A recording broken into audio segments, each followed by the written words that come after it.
Benedict XVI has called for respect to the right of religious freedom in the world, and especially in the Middle East. He has asked the West to end the hostility and prejudice aimed towards Christians.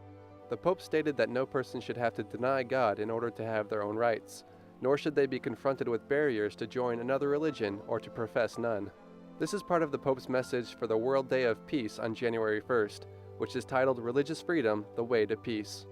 This possibility of men, recognizing and following this truth within them is the key for developing a whole lot of things which are significant in our society.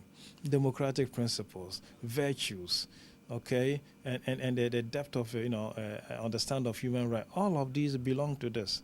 And so we think that when this is not respected, human right doesn't advance for that. Rather, it degenerates.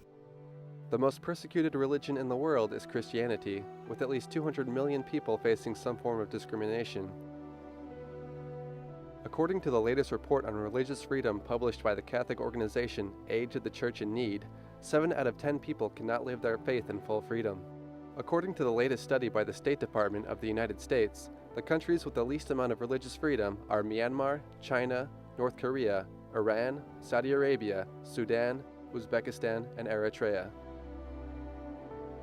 Between 200 and 300 million Christians face daily threats of murder, beating, imprisonment, and torture.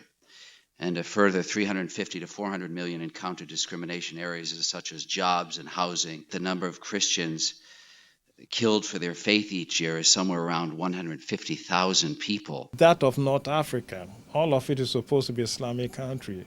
So when there's any Christian, there is a minority, whatever, almost without citizenship rights. Yet people are there. They suffer.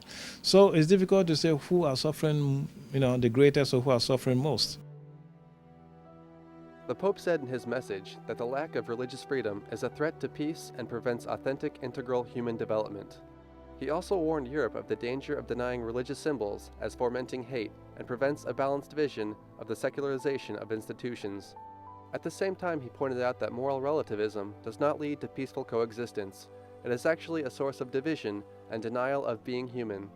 Benedict XVI denounced fanaticism and religious fundamentalism because they are extremes that destroy pluralism and the good sense of secularism.